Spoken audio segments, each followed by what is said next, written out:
goal! Trying to goal! And what a goal!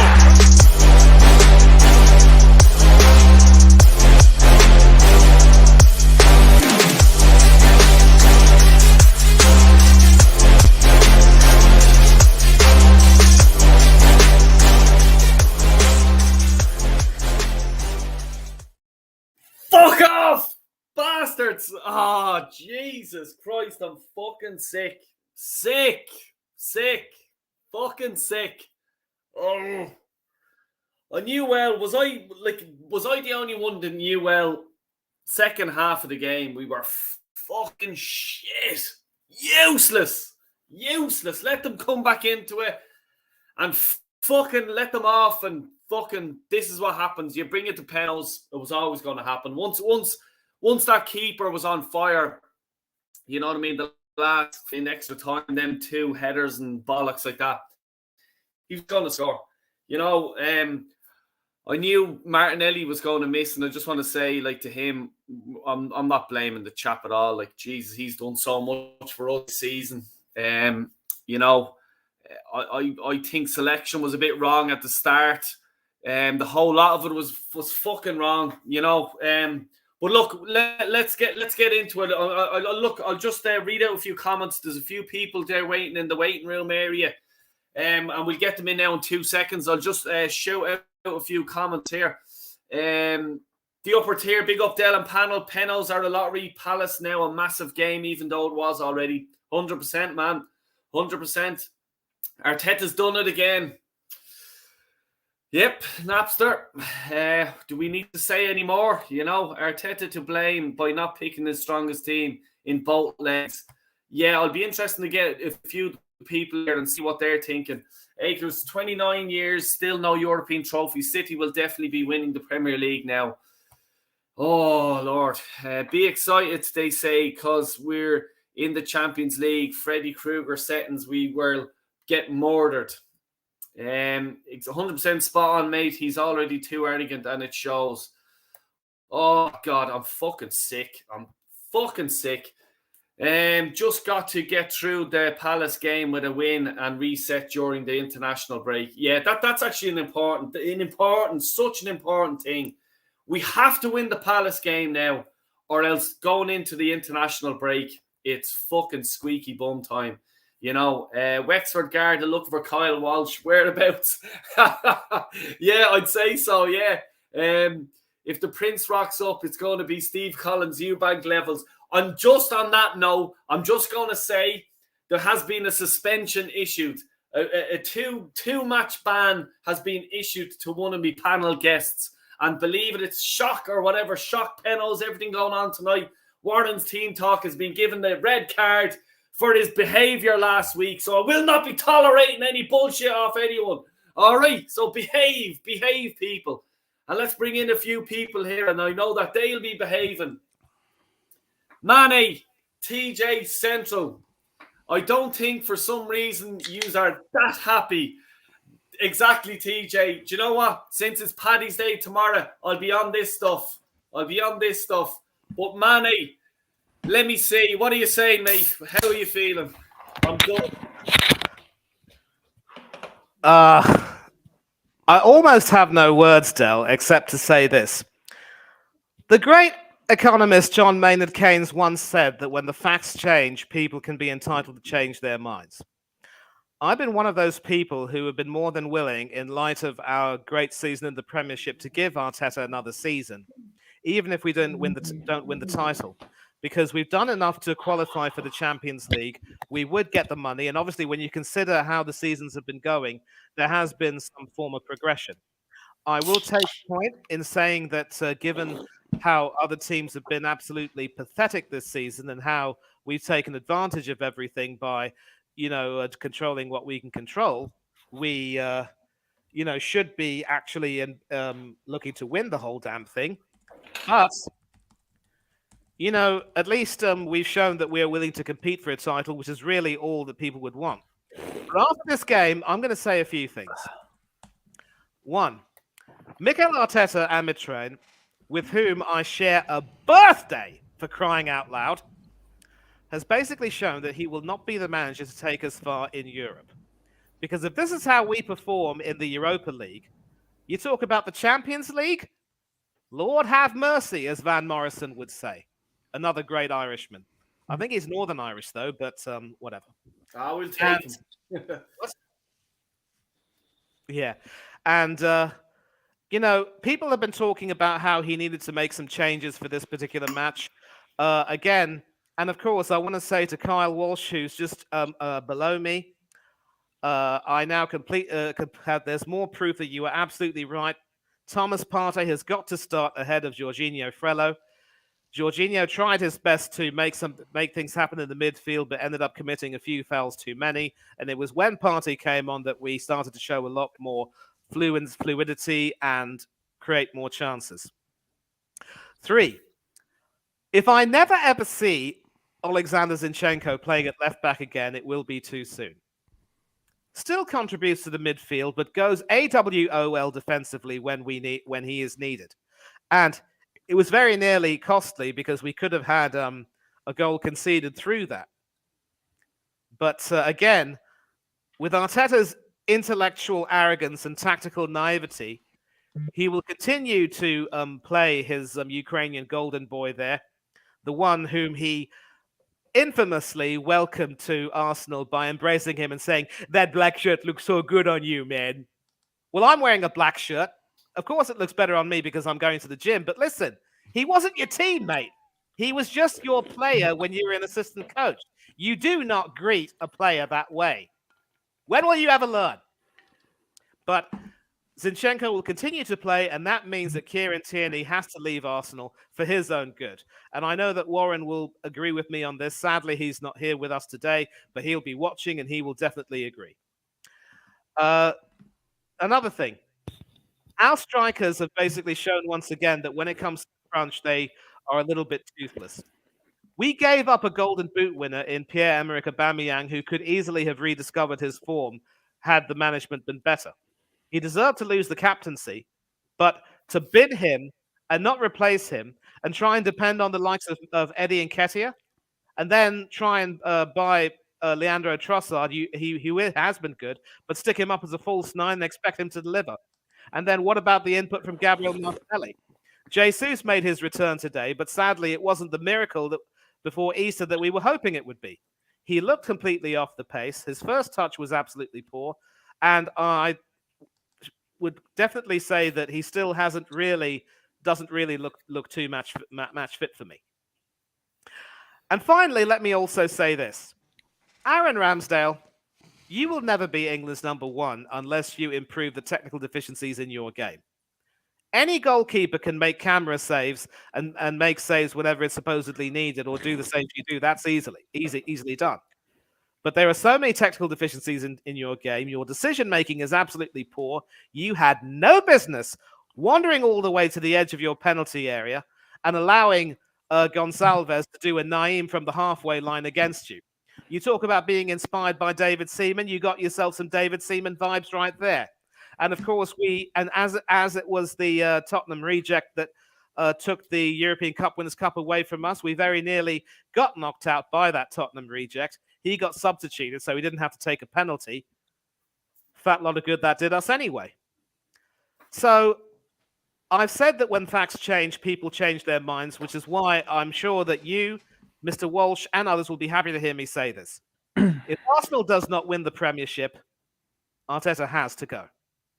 I've been willing to give him a chance, but this is inexcusable. In as much as penalties may be a lottery, there is no excuse for this sort of performance against a team like Sporting, due respect to them. They played magnificently and deserved their win, but the truth, and their goalkeeper was magnificent. Antonio Ardan, ex-Real Madrid and Atletico keeper, you've earned your pay packet tonight, mate. But we should have done better. It was absolutely abysmal. And if this is the way we're going to be in the Champions League, then Lord help us. So the Premiership is the only thing that can save our season. It's like in the Invincible season when we won the league unbeaten, but lost the FA Cup and lost the Champions League and I think the League Cup. We could have won those competitions and made it something really special, but we missed out on that opportunity. And we had the nerve to talk about the 2004 Invincible win as if it's the greatest achievement in football. Get out of here, guys. Yep. Yeah. And no, big time. Yeah. So, in a nutshell, before we go to TJ, Mick, you either win the Premiership or you need to resign, because we all know that the board won't sack you. You need to hang your head in shame and apologize to everyone concerned. There you go. And Manny, not happy. And I'm sure, like, just by looking at the comments as well, like, you know, it's sort of the feeling of most fans here. TJ, I'll come to you. I'm just going to, in order that people came in, by the way, and everyone's going to get their say. And there is people as well in the waiting room area. And I want to get everyone in as much as we can. We jump people in and out, like, you know what I mean? But yeah, TJ, I want to come to you, mate. How are you feeling? What are you saying? I am... First of all, big up the chat and big up this panel. Thank you for having me on, Del. I am fuming. I can't. I knew we were in trouble when I saw that midfield. I've been saying in every chat I've gone on, I've been saying in every stream that I've been on, I've been saying in every stream that I've hosted, every message board, every Twitter, every twatter, whatever you want to call it. I am the midfield was the key to winning the game today. And as soon as I saw Fabio, can I swear? Oh, gee, you're on Del Boy fucking Gunner. Of course you can fucking swear. Okay. Fabio fucking Vieira in the midfield. I knew we were in trouble. Like, what does this guy do? How many goals has he scored for us? 2? Maybe? He had that one banger, I think, in the group stage or something like that.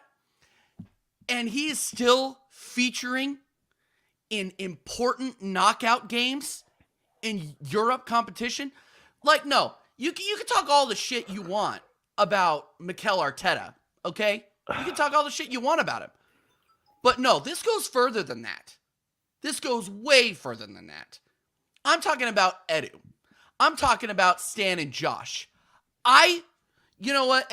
I don't care. I don't care. Mikel Arteta played who was at his disposal with Palace in mind. We should have been able to beat them with that lineup tonight.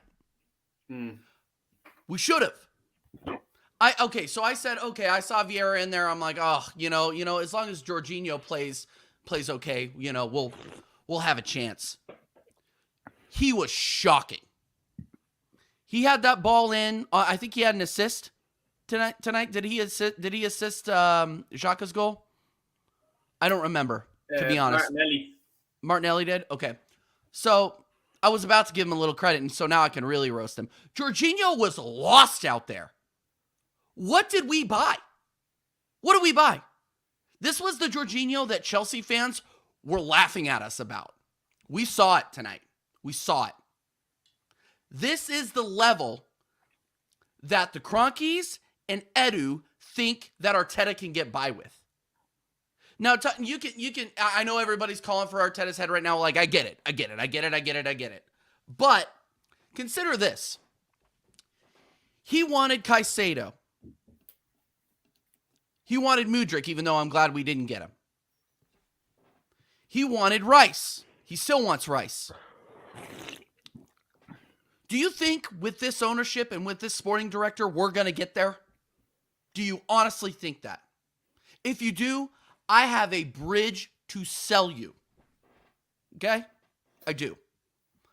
I am absolutely outraged from top to bottom at today. Am I going to get another chance to talk? Because honestly, I feel like I could rant on forever, and I don't want to do that. I want to give everybody a shot. But honestly, Del Boy, I'm so disgusted right now. I'm just disgusted. We should have won with the starting 11 that we had, but the problem is that we trusted Vieira. We trusted Jorginho in the midfield. And I said, if we don't play a midfield that is up to snuff, we're going to lose. And that's exactly what happened. Yeah. So, thanks for having me on again, Delboy. I'm fuming. I'm sorry. Yeah, no, you're fine, because look, I'm gonna get around to everyone and even the guys that are waiting and stuff like that, so everyone's gonna get a chance. Central, what happened tonight in your opinion? Was it the starting lineup for you? Was that the right one, or were there any changes you've made? Not the starting 11. I'm lost for words, man. Like, this is heartbreaking. And I just put like a comment on the chat says, it's win or bust for Arteta, man. This is win or bust if you don't win that Premier League. If you don't, adios muchachos, he's gone. But like, I think the man of the match for me has to be Xhaka. Without his goal, we'll probably get crashed out at normal time. It's like, I can't blame Martinelli for that penalty.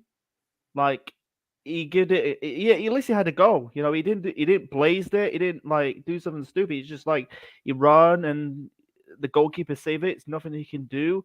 Ramsdale, I'm not gonna like blame him. There's nothing he can do about the penalty saves. He almost saved it. I think he's in the England squad. I don't think he's gonna play because of Jordan Pickford. But I was a bit pissed off, man. It's like Fabio Vieira. I'm done with him. I'm sorry. Like, what's he really do? What's he really done? Yeah.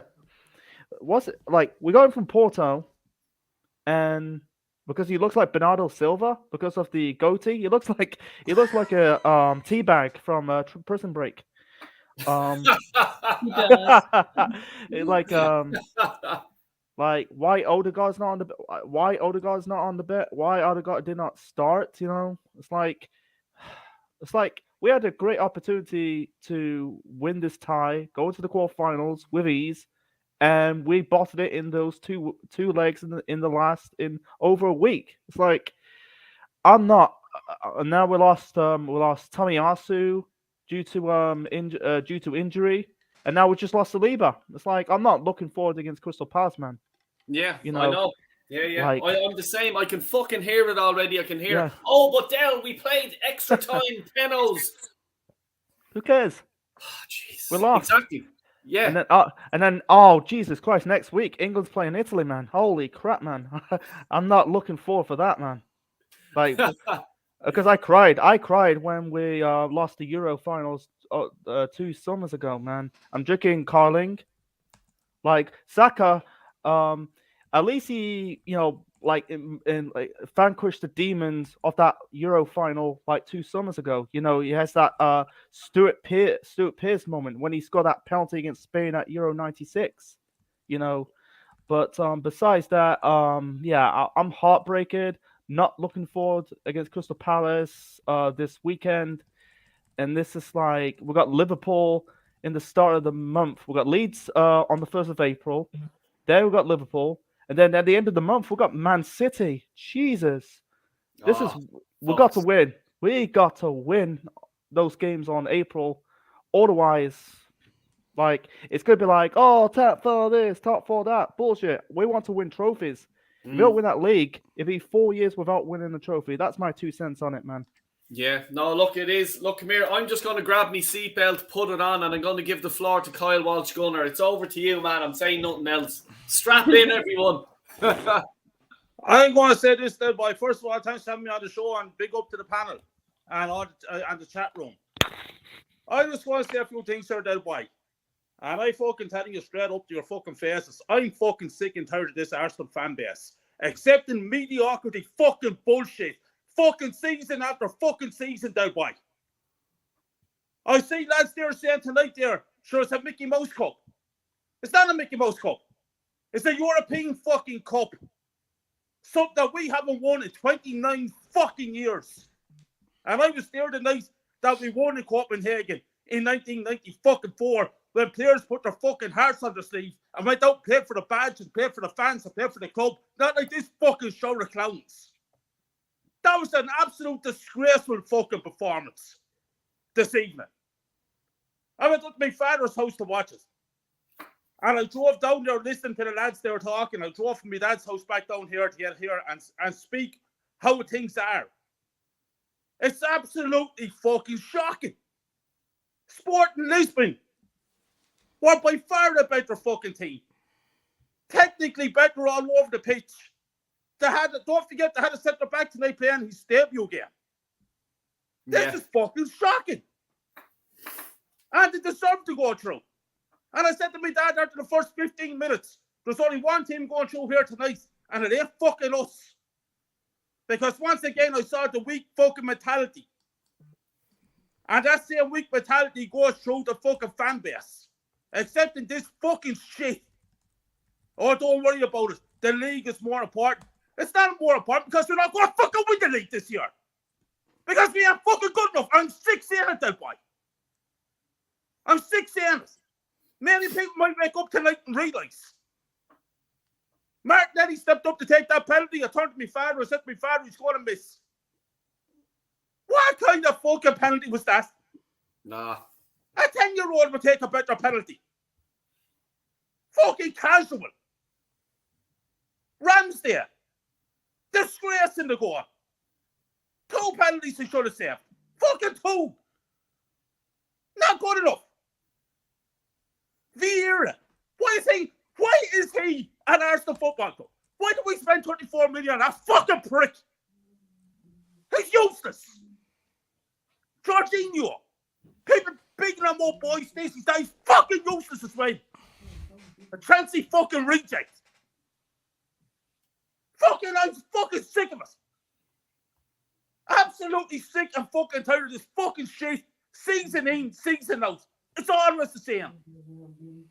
Who wants second, third, or fourth now, lads? Let's ask the Arsenal fan base that question. Who wants second, third, or fourth? For fucking what? We can't be fucking Sporting Lisbon over 2 games and extra time, and then we expect to go out and beat fucking Real Madrid in the fucking Bernabeu. Bayern Munich. Are you fucking joking me? Crowd of fucking clowns. Wake the fuck up and realise what's going on here with this club. It's fucking finished. And this ain't an overreaction. We are winning fucking nothing. Trust me. Nothing. Once again. And when that happens, I want Arteta and his little crew of little fucking wankers and all of them to go fuck themselves and get out my club. And bring about fucking 7 or 8 of those players with them. Not good enough, Del Boy. You're in an elite competition, in an elite sport, and when you're in an elite competition, you're there to win. And that tonight was absolutely fucking shambolic. Yeah, look, I couldn't have said it better myself. You know, with the Vieira thing, I don't like. I can see why he played him, but for me, you play your best team. You go 2-0 up, 3-0 up, and then you start bringing on and start resting players and blah blah blah, and you get over the line. Then I don't understand why he done that. And with the Vieira thing, I don't understand why Vieira was on that long. You know what I mean? He was doing fucking so many stupid fucking things. You know what I mean? And he kept him on. I'm like, get him off. You know what I mean? Fran, I'm sorry for big up to you. The most big up, Fran. Big up, yeah, Fran. big up, Fran. Jesus Christ, the talent this woman has is phenomenal. You know what I mean? Please check our channel out. And don't go before getting your channel in the chat and stuff like that, Fran, right? So what are you saying anyway tonight? What's your take on it? I'm probably gonna make everyone like really angry by We're already angry. How can we be any more angry? If I were to perhaps defend some of these people that you're angry with. Okay. Go ahead. Okay. So hear me out. Firstly, let me just say I'm extremely disappointed. It's absolutely unacceptable that you've gone out of the Europa League. As you say, it's a European competition. It can't be underplayed how important these things are.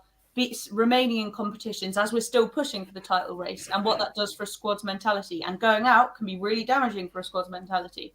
And however, at the beginning of the season, of all the gooners were saying, right, it's top 4 and win the Europa League, right? Like that's which I don't agree with, but wait, I don't even know why I mentioned that bit. What I mean is that now that we're out of the Europa League, there's no excuse for not winning the title at all. No excuse for me whatsoever. But where I disagree with you, so I agree with you on all that stuff. The substitutions were shambolic. The lineup was disrespectful. It's got me more and more annoyed how we keep throwing these cups away because Arteta's putting such rotated teams out when the reality is there's too much of a drop off from our first and second teams.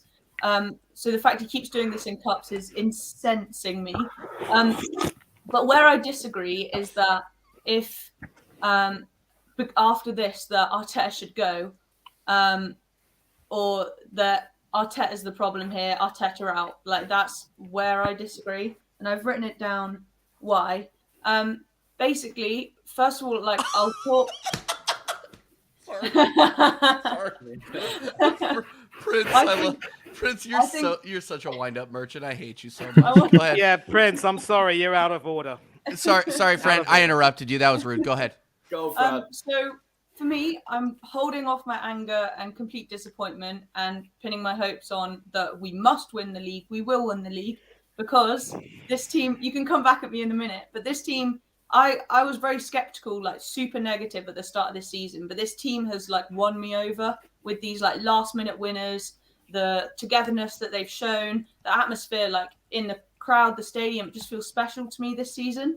And maybe I haven't supported as long and stuff, but to me there's such a such a buzz around the place, like so much belief in the players and stuff. 99% of the games that I think we've got a really good chance of winning.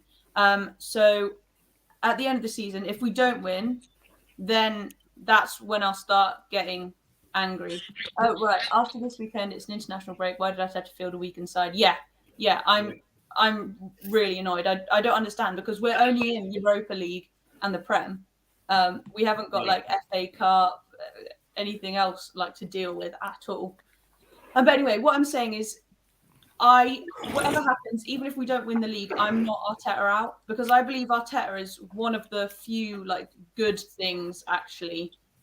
You're all gonna hate me for this, right? No, go for it. No, you're allowed to have your opinion. And I'm rambling, right? I'm all over the place. But Arteta, you can tell like he wants it like more than absolutely anyone else. He's performing miracles at the moment, like with this squad and with the shit players that he's basically being given. None of his first choice signings ever come through.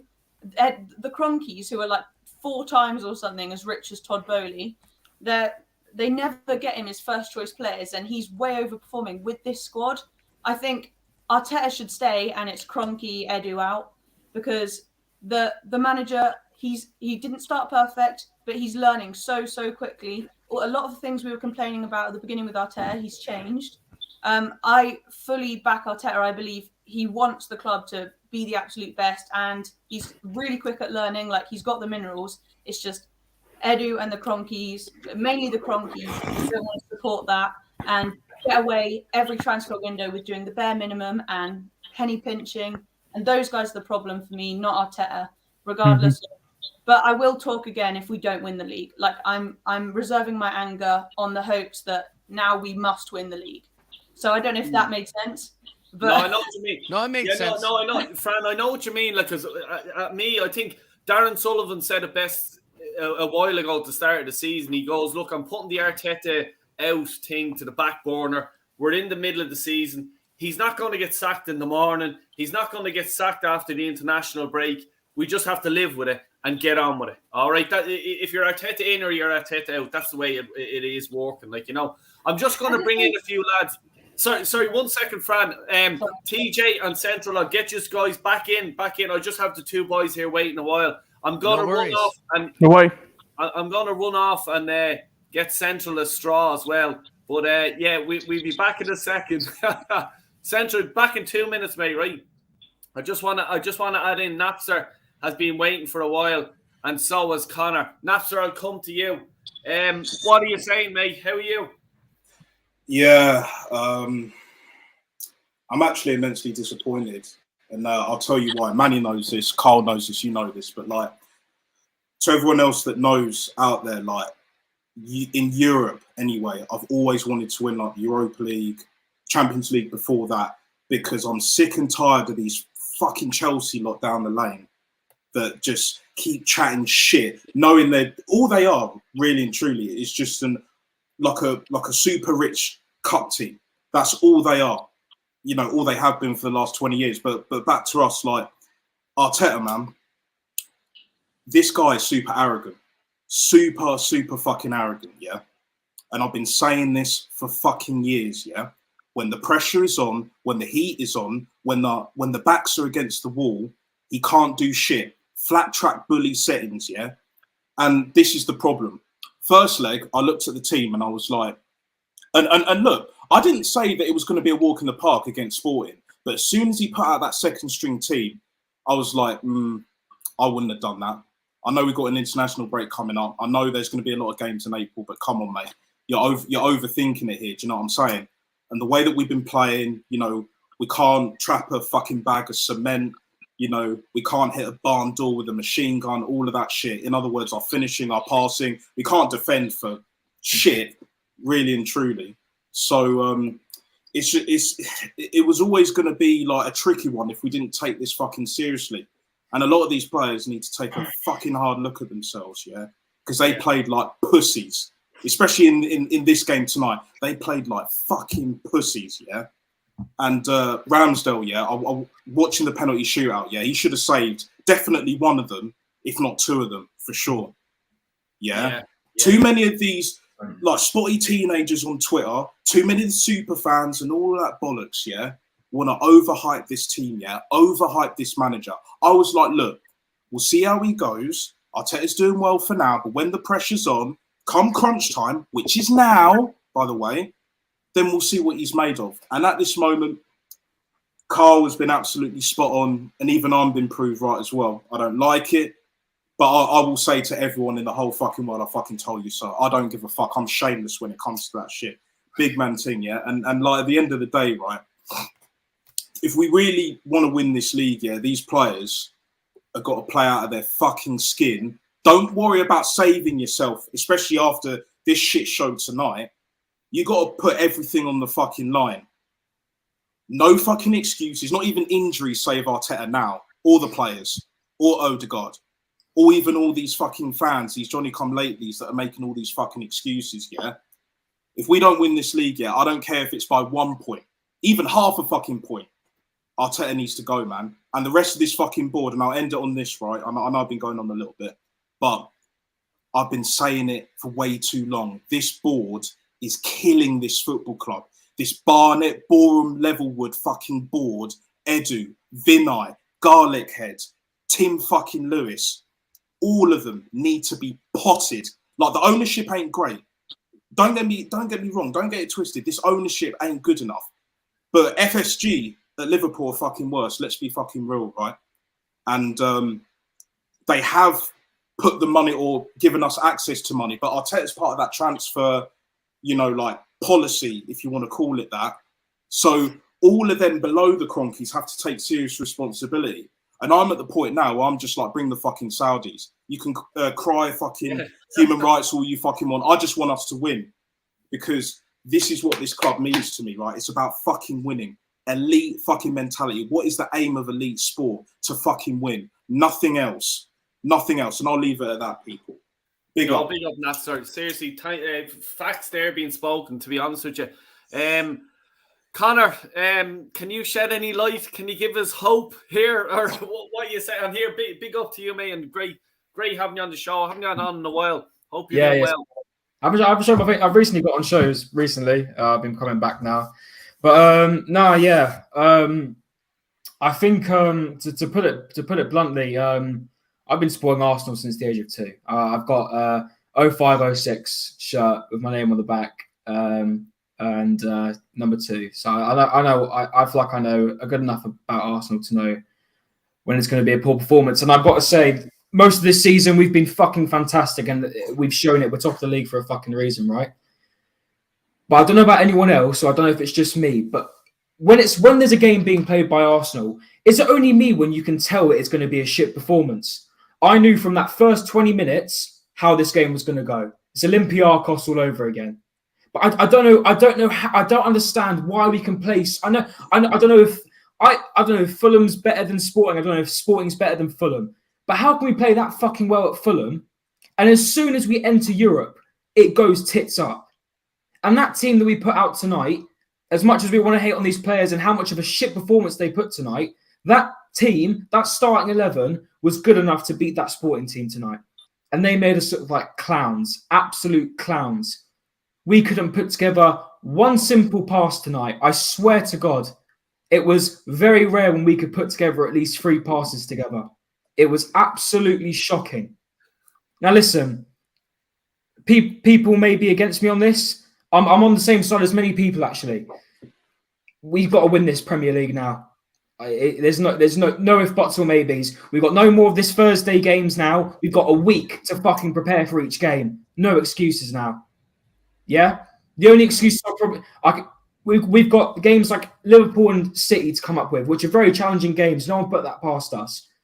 I will be very, very, very. I wouldn't be surprised if we don't pick up that many points there. But rest of these games, there's no liabilities anymore, and I think we can all say quite happily we underestimated this Sporting team very fucking highly because we made them look very fucking good tonight, very fucking good. When I don't even think they're that great. They're fucking sick in the Portuguese league. It's a joke, you know. And do you know what? It is what it is.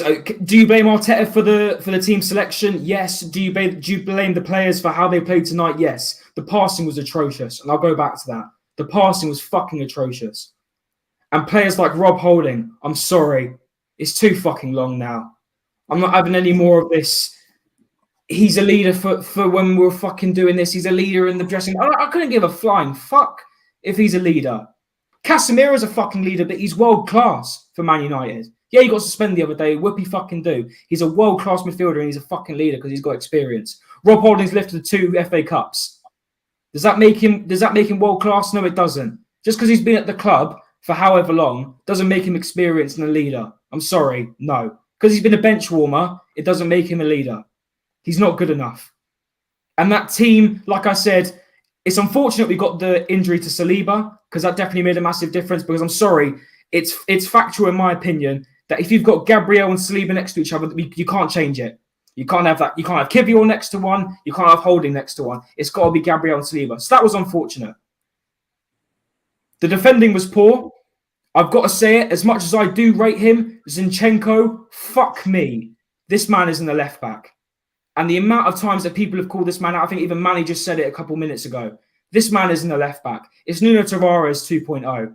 The man can attack. The man can pass. He can't defend. No more at left back. I'm sorry. He will play at left back. I don't know why I'm going to say that because he is going to play at left back. I'm not Arteta. But he can't play at left back. He's a midfielder. It's factual. And I'd happily play him in midfield and Tierney at left back. Listen, we're all. I've actually never been angry before on a stream before, so this is new for me. Yeah, I tell you. Join the club, mate. Join the fucking club. Yeah. This is the first time on my stream that I've had a posh English boy course. You can't say I'm actually half Irish. I'm half Irish. So I shouldn't be that posh. So I'm only messing. I'll definitely be celebrating Paddy's Day in 20 minutes. But listen, let's not get it right. We're all fuming. We're all full of emotions right now. We're not all. No one's going to be happy tonight.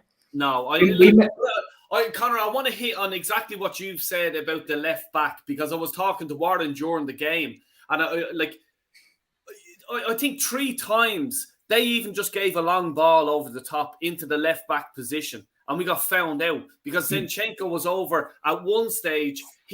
We're playing a 3 at the back. We are. We fucking are. Yeah. I don't care what anyone's saying. We're playing a 3 at the back. You can see it in the game, Del. You can see it in the fucking game. Zinchenko, it's weird. Zinchenko's moving into the midfield, but then as soon as we're going back, because we knew this whole fucking game was us pushing forward, we had to hold possession. Because if we didn't hold possession, we'd be fucked. But we held possession. And every single game we play now, we hold possession. Teams are going to sit back with about 7 players in their box and they're going to counter, right? And each time we keep having possession, Zinchenko's moving out of position either way. He will never stay in that left back role. But then we'll go to this 3 at the back. And when we've got to go back and defend, because because we're on a counter attack, Zinchenko doesn't run back. He stays in the midfield, and then Gabriel's like, fuck, I'm not in my position in centre back. I can't be next to Saliba or Holding. I've got to cover left back. And it's like, Zinchenko, bro. I'd be like to him, I'd be like, Alexander, what's your position? Where do you start every game? He'll say left back. Then why the fuck are you never there? I understand he's playing an inverted role, and it works at points. He's got assists, and he's passed well. But know your position and fucking get back there. Because I like Zinchenko. I think he's a good player. He's not a left back, and it's very clear. But if you're playing at left back, play in your position, mate. Stop taking the piss. But like, the thing I have to say about that is it Zinchenko or is it Arteta telling them to push into that position? Because like at one stage, like if I've played the game not at a high level, at an okay level, but like if I was told you're playing left back, if I moved down my position, the manager would have written me a new one. Yeah. You know what I mean? And like at one stage, the ball went over 3 times throughout the game into that left back position because a manager realizes Arsenal play with Zinchenko getting pushed into the middle. And at one stage, he was in the middle, sort of defensive midfielder on the right-hand side. And I think Partey was sitting beside him on the left-hand side. So he wasn't even on the left-hand side. You know what I mean? And this doesn't help Martinelli going up front. You know what I mean? And that's why Tierney was helping him at left back.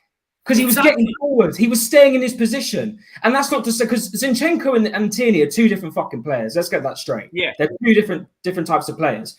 But even when Zinchenko was at Man City, I think even one of the reasons why he wanted to leave Man City is because he wanted a midfielder role, which Pep wasn't giving him in that system. And he's getting that in this game, but he's still playing at left back. Yeah. It's like, it just doesn't make sense in my opinion. And quickly, sorry to write off because we were going on a bit of a tangent there with Zinchenko, just to stop my point so other people can speak. Sorry about that, guys. No, you're fine. You're listen, fine. Like, it's a good point. Like, and I see, Manny, you were shaking your head there. Is it Zinchenko moving into that position? Is it Arteta telling them to do that? Because it's completely changing the formation of Arsenal Football Club when they're on the pitch. What are you thinking?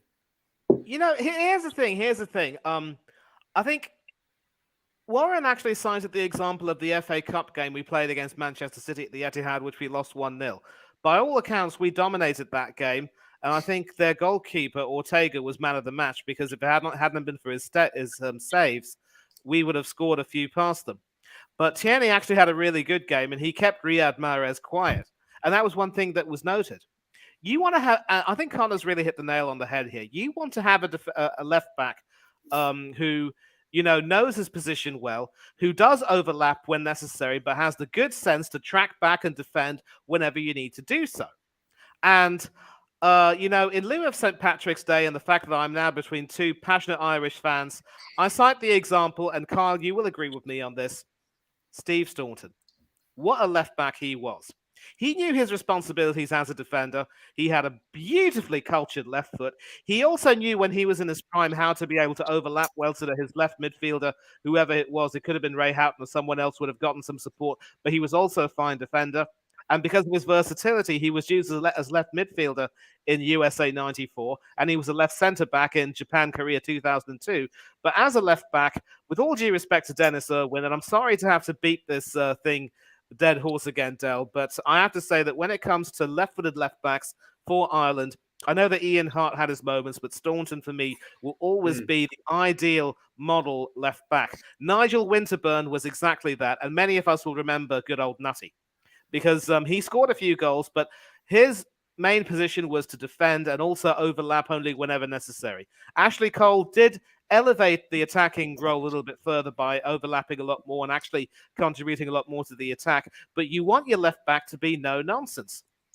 And in as much as we can definitely put the blame on Arteta's doorstep for continuing to use these tactics and say that it's another example of his intellectual arrogance and tactical naivety, which I keep saying again and again and again and again and again, sometimes, you know, as a player, if you are experienced enough as Zinchenko is, you've got to know as well, and Connor hit the nail on the head, if you are primarily a defender, you've got to track back, for Pete's sake. You cannot have a position where you are left stranded in the midfield because supposedly your manager wants you to get stuck over there, or maybe you feel more comfortable in the midfield, and then leave that thing open and have poor Gabriel Martinelli come tracking back. Because once again, Gabriel Martinelli had another one good display, I thought, where he was trying to run the channels. It was his shot which brought out the save from Adan, from which Granit Xhaka was... Sorry, Manny, he was fantastic tonight. I got to just say that. Gabriel Martinelli was fantastic tonight. I'm sorry. He was shattered by that 120 minutes. I'm sorry. He was absolutely fantastic tonight.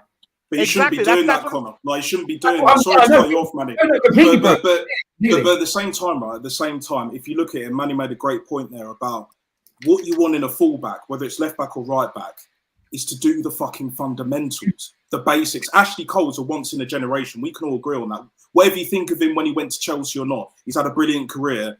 In my opinion, his best days was at Arsenal, because I've been supporting this club since 2001. I'm nearly in my 30s now, so I've seen us win, 2 league titles and many, many FA Cups. What is it, like 7 or 8, something like that? But anyway, I digress on that point. But Zinchenko reminds me of a soldier that's MIA, like wandering about on the battlefield, headless fucking chicken settings, before his head's about to be blown off. I know that sounds like very harsh and all of that, but it's like what the fuck are you doing? It's just like, when we don't have the ball, get back in that fucking position. Because what Kieran Tierney does offer, which is why I think he's going to go in the summer, mainly to Newcastle, is that he overlaps. Him and Martinelli, especially under Unai Emery, that got us to a Europa League final, by the way, which we should have fucking won if it wasn't for the dead-ass fucking players that we had at the time. And Unai Emery was just looking at them, just like, you bunch of fucking pussies. Bitches, the lot of them, just like letting me down, like just so livid. But like, at the end of the day, Arteta, is going to live and die on that inverted fullback, more specifically left back, role that he's kind of given him, and his tactics and all of that shit. He needs to be criticised. He deserves to be criticised. And at the end of the day, right, we are not going to move forward as a club until, as a whole, in unison, singing from the same fucking hymn sheet, that the way that we're going right now, if we want to win Champions League, the one with the big ears and all of that shit, we're going to get panned by the likes of Bayern Munich. Even Napoli would have destroyed us. Fuck me. Did you see them the other night? Yeah, we're nowhere near that level. We're nowhere near that level. Scary. Exactly. We have guaranteed. Let's not take the piss here. We've guaranteed Champions League for next season, which is fucking fantastic. Yeah, we want a Tuesday and Wednesday nights back. Whoopie fucking do, right? But if we can't even beat the likes of Sporting Lisbon, that's no disrespect to them, because they fucking made us look like shit tonight. They made us look like they were more of the elite side. They're the bigger club. How the hell are we going to survive in the Champions League? And they were good, but they weren't that fucking good, mate. They weren't that fucking good. And that's the thing. That's the thing. In as much as, again, we can lay the blame at Arteta's doorstep, sometimes the players as well have to take responsibility. And this goes back to what the both of you were saying, and thank you very much indeed for, agreeing with me on this. As defenders, you've got to know your role. We shipped off Nuno Tavares because he couldn't defend. He didn't know his role. And yet you're planning on keeping Zinchenko because he's your blue-eyed boy?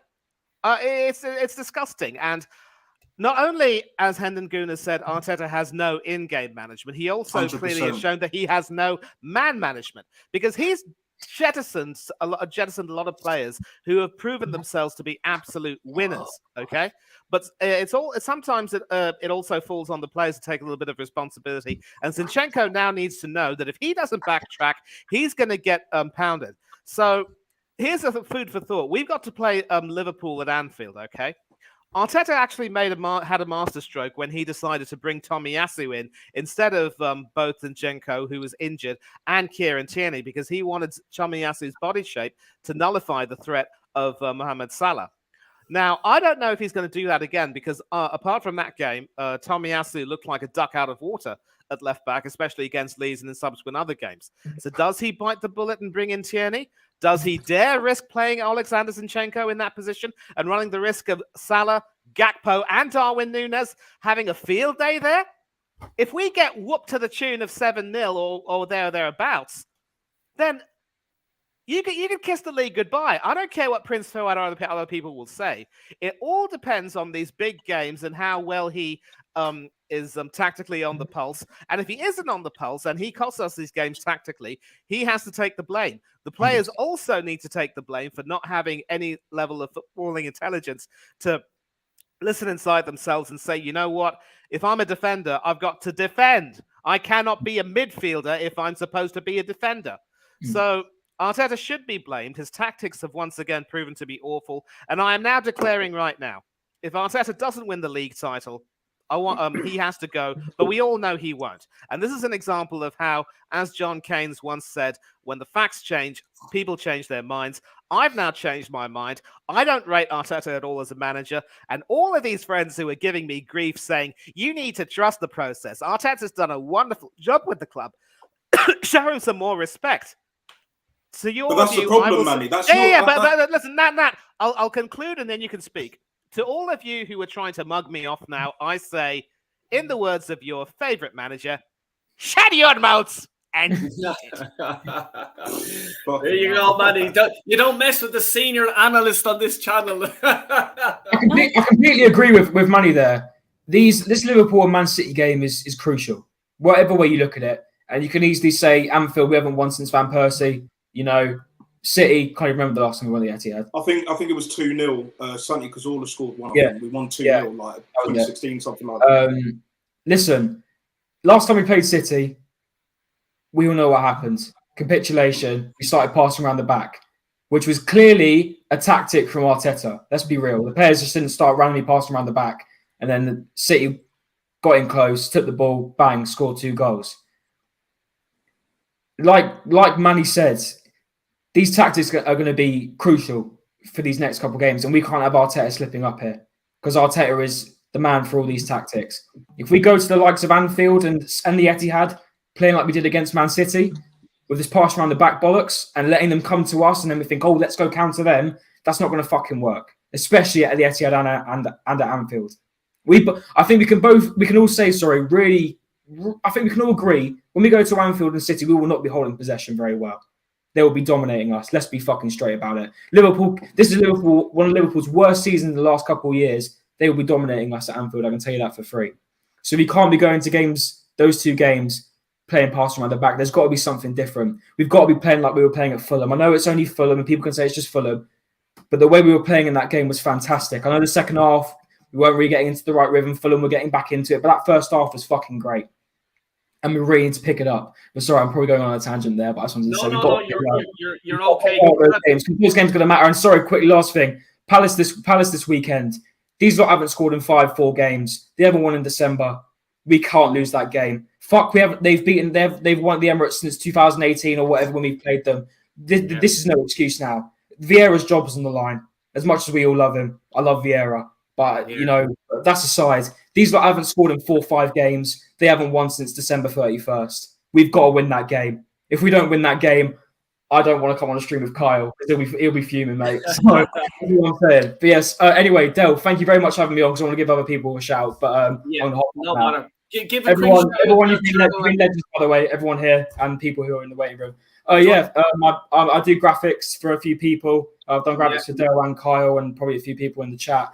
So if you want to hit me up for any graphics of YouTube, Instagram, your socials, anything, it's CMO, as you can see there, .editing on Instagram. So yeah, thank you very much. I really appreciate it, Del, for having me on. Big up yourself, my dude. Cheers. Cheers. See you later, guys. Bye-bye. And please do smash the like button before you leave and subscribe if you're not already. Darren! Hey, Mr. Sullivan. Yeah, Mr. O'Sullivan, how are you keeping, brother? Yeah, good evening. What are you saying? What did you make of that tonight? Well, I was actually really angry after the first leg, really. He left 5 people out, the first team in the first leg.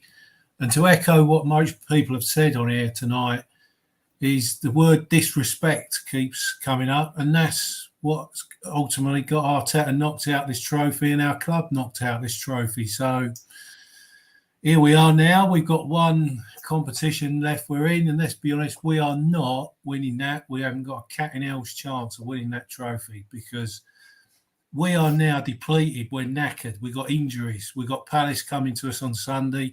They're energetic. They're fighting for their lives almost. The fans are telling them that they're fighting for their lives. They might be 12, but the fans are telling them Vieira's got to go. So they're going to be scrapping. and we're going to have players out now. We've just played 120 minutes and we've got knocked out on penalties. Well done, Mr. Arteta, for playing another team tonight. I saw the starting lineup, and straight away I'm seeing 3 players in there that are not normally in there. Vieira, Tomiyasu and Reece Nelson, right? Instead of Saka. So straight away, all season we've been causing lots of damage down the right-hand side with White and Saka. So that's just disappeared from your game plan. It's taken out. It's gone. It's not there. And whilst we hear a lot of people saying, oh, let's give Saka a rest and all this, he doesn't need a rest. And a lot this season, he's been playing 1 game a week as the season's panned out. It's just how it's worked out. And he always gets a 6 or plus in player ratings, you know. So really, I just can't see the logic in it, in resting players and bringing people in. And Vieira, I'm sorry, you know, we spent 32 million on him.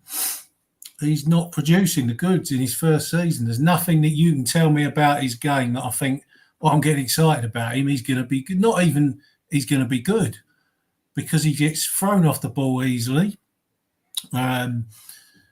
He just don't look match fit to me. And unfortunately, Arteta is just, he's not the man for the job. He's still learning.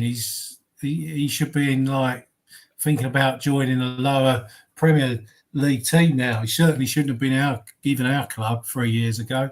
And we'll be into season 4 where he still ain't won nothing, because the FA Cup's not his trophy. That's Unai Emery's team and trophy, because he binned all them players after he won it. So I'd say to all the Arteta fans tonight that sort of have a bit of sympathy with him, the Arteta sympathisers, you know, have a good think about when we get smashed at the Etihad, and have a good think about when you're getting smashed at Anfield and Man City are then racing off for the trophy. Have a good think about where your loyalties lie to this manager, because, you know, he's, yeah, all right, he's got different tactics and that, and we've been beating teams. But let's be honest, in the last 2 or 3 weeks, we've only got out of jail in the last minute in games. You know, we've been poor, and we've been getting, and it's good we're getting out of jail, and we've got this momentum and positive, and don't never give up, and it's the sign of champions. Yeah, it is. But eventually you'll get found out, and we got found out tonight. You know, Sporting Lisbon are sort of on an equilibrium with us in terms of prestige and club. They've won lots of domestic trophies in Portugal. They've won 1 European trophy, not the European Champions Cup, but I think the UEFA Cup, same as us. So they're a good match for us, really. But Arteta thinks he can go and put his fucking reserves out to play these people. No, you can't put your reserves out to beat them. You've got to put your full team out. And then, as you were saying earlier, Del Boyd, stick your full team out. And then after when you go 2 or 3 up, then start bringing players out. Now, obviously, Arteta sees these players every day and we don't.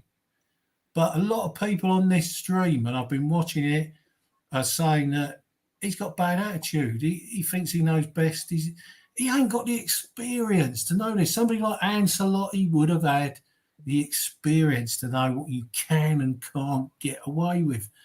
And he just ain't got it. He just don't have that experience. And it's so frustrating when you see we could have swept them aside in that first leg. We should have been 2 or 3-0 up from that first leg. If we'd have played Saliba and Gabriel at the back, right, not that Kirior bloke. I felt sorry for him because he should never have been thrown in like that for his first game. Again, all wrong from Arteta. Putting like a bloke in for his first game away in a foreign country, no home fans, and you're up against it on a hiding to nothing. So gutted, really pissed off, gutted that we're out of this, because every trophy is a trophy. You know, no, Darren. Look, you're spitting facts there. I want to just get Kyle in there because he's been itching, I suppose, and it's his turn to go. So go ahead, Kyle. League Cup, we blew it. FA Cup, we blew it. Europa League Cup, we blew it. Disrespect for each one of those Cup competitions. We blew it. And the fans are accepting this mediocrity bullshit.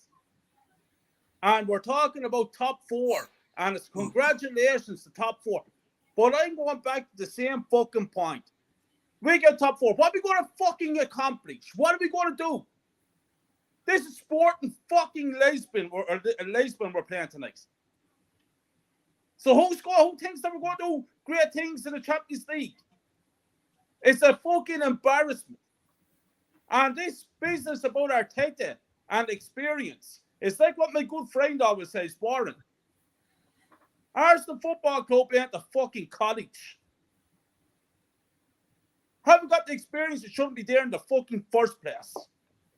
Here we are, 4 years into this so-called process, and what the fuck have we achieved? And I see Prince in the chat, big up Prince, but like I always say, Prince, you and fans like you is the fucking problem here. Talking fucking shit. How the fuck can you say that Arsenal Football Club is going to win the Premier League? Because, my friend, we're not. Because the players ain't fucking good enough. And the management ain't good enough. And they have proven that tonight. And they'll prove us by the end of the season when we're lifting nothing. But the fans will be out celebrating because we're after getting second. Well, I won't be celebrating because it's fucking failure. Yeah, Fran, you're putting up your finger like that. I don't know if you're drawing a picture of me or if you want to actually come in and say something, but go ahead. No, I think it's just much of a muchness, really, though, talking about Arteta, because who are the people that put people like Edu and Arteta in the job? Do you trust that the Cronkies will then find someone who you deem is good enough to manage the club? I don't. They're the problem here for me. I actually think, for what it's worth, no one will disagree, I'm sure, like the atmosphere and like the club feeling that Arteta's rebuilt, and I don't think that can be underplayed. You know, the atmosphere in the Emirates and the away fans and all of that stuff, like that's actually been a very concerted effort from Arteta, and he's built it, and there's more unity like in the ground and stuff, which is good. I just think we shouldn't like forget about that, because that's such a massive thing and it's fragile. If you were to get rid of Arteta straight away, that would just go and we'd be back like with such a toxic stadium and stuff. So I just think he needs to be rated a bit more for that. But my main problem is with the Cronkies. Yeah, no, that's fair. That's a fair point. I don't know, Natser. What are you saying? Honestly, I can kind of agree what you're saying, Fran. But here's my thing, right? Yeah. That's why I said at the end, bring the Saudis in, because I'm at the point now where I know what the fucking issue is. From top to bottom, this club is a fucking shambles. Absolute fucking shambles. We can talk about Arteta's lack of in-game management, man management, whatever you want to call it, right? You can talk about a lot of these players not being good enough. Fabio Vieira, fuck me, he's so lightweight. What is he, like 5'8", 5'9"? I'm like 5'9", 200 pounds. I would swat him aside like a fly. Best believe that if I was on the pitch. I just don't have the fitness, hence why I'm here. Well, one of the reasons. But anyway, like it's like at the end of the day, he's so fucking lightweight. And Darren, you're spot on. 34 million, right? He's not good enough. I wouldn't even loan him. Bin in. Nketiah. Bin in. El Nene, thank you for your service. Bin. Holding. Bin. Who else? Tina Turner. Bin. Like, there's just too many players at this football club, right, that we're giving big ass fucking contracts, right? And a lot of the issues, like at board level especially, is we're overrating shit. Like, we'll overpay for average, but when it comes to selling players, now this is my big fucking issue. Big fucking issue. It's like fucking Aldi settings. Discount, even with inflation, we lower the price even more. Kieran Tierney will probably go for 30 million, 25, 30 million, which is roughly what we paid him for. That's a disgrace. That ain't fucking good enough. That's not good business. Like, do you know what I mean? And it's just things like this that are so frustrating, and we can all see it here. No one can really disagree with that. And I get what Fuad's saying, and big up to Fuad, innit? Like, I like Fuad, but I disagree, man, because at the end of the day, Carl is spot on. You're part of the issue because you need to see beyond the horizon what's really going on. And what's really going on is our club ain't good enough. We've been there and done that, and we've seen it all. And in Europe, especially, Chelsea fans can say what they want, yeah? I remember the Chelsea that only just got their fucking oil money. They were a cup team. Kind of still are, because let's be real, you haven't won a league since fucking 2017, but you've won a hell of a lot of trophies. Fair play. But if we get our act together, bring in the fucking Saudis, because Man United look like they're going to get Qataris, yeah? If Man United get Qataris, we're fucked. Liverpool, there or thereabouts, fucked at the moment, and they let go of Marcus Edwards, whatever the fuck his name was, the ex-sporting director, head of recruitment, whatever. Bring him in. You know, why don't we bring some of the Brighton scouts in it? They can see ballers. Bring them in. Yeah. You know, like have a proper structure from top to bottom. Because at board level, especially, like I've mentioned so many times, I'm sick and tired of saying this shit, right? Boreham Wood, Barnet level boardroom that's constantly disrespected all across Europe. Like Edu couldn't make a big deal, close a big deal if his life fucking depended on it. Yeah, I agree. If I was there when we were trying to get Caicedo, who we needed, by the way, because Jorginho is another one. He needs to go as well. Ship him back to Brazil, wherever, innit? Like, you know, because he ain't the answer, not even for a stopgap. Let's be fucking real. I'm keeping it all the way funky in this motherfucker. But like, it's really just got to stop. It's really got to stop. We just have to sort out and look at things for how they are, rather than just brush it under the carpet. Because otherwise, it's just going to be same old fucking Arsenal. Bring in the Saudis, get all of this dross out of the football club, players, staff, you name it. Bring in the best of the best that are doing it, whether it's in the Premier League or the rest of the world, the best scouts, the best recruitment, the best medical staff as well. Relay the fucking pitch, because I believe a lot of the injuries are caused by what we do on the training ground. Like the pitch is like, I've heard from so many people like that it's like way too hard and all of that. That's a fucking issue.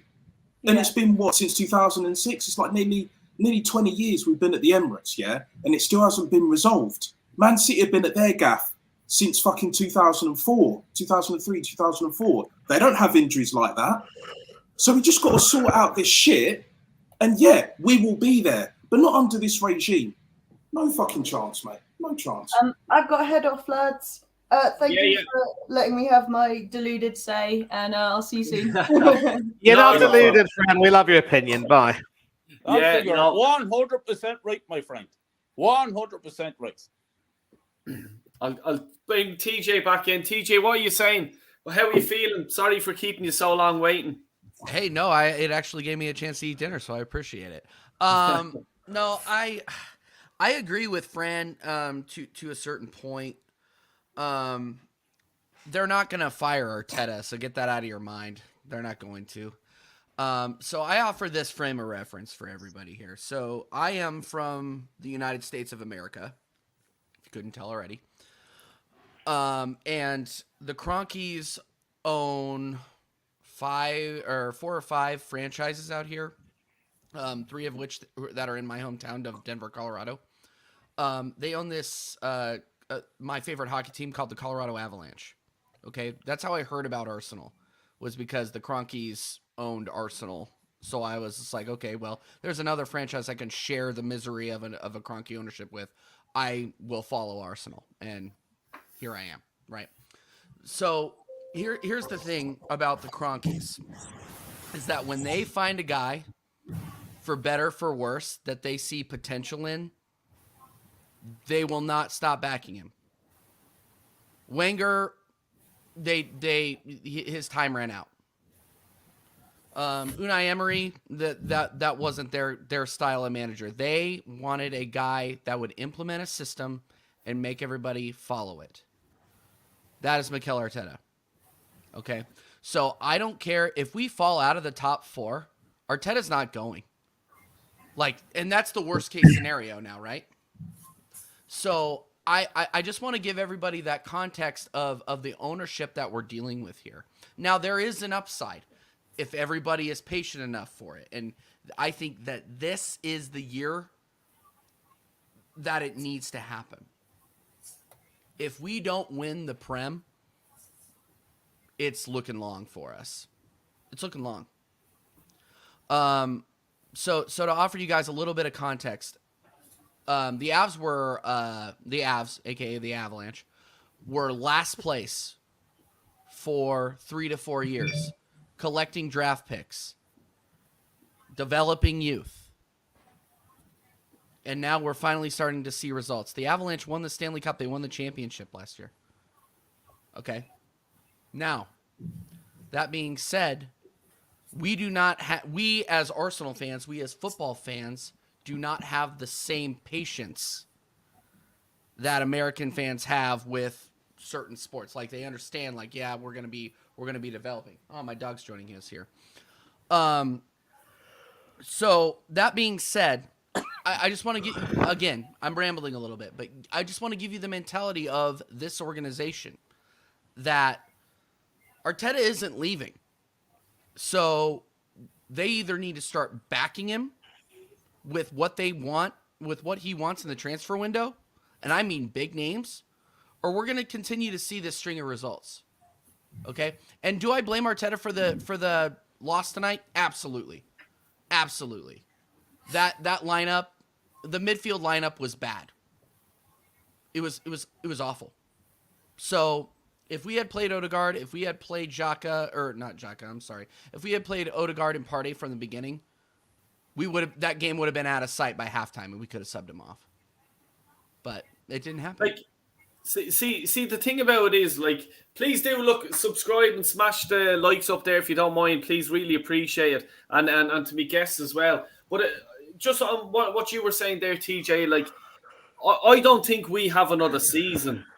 No, we don't. I think, like, Man City, like, Liverpool, Chelsea, Man United, for example, I think they're going to go big next year. They're like, if they get into Europe, the Champions League especially, they're going to throw a lot of money, especially with a new owner and stuff like that coming in.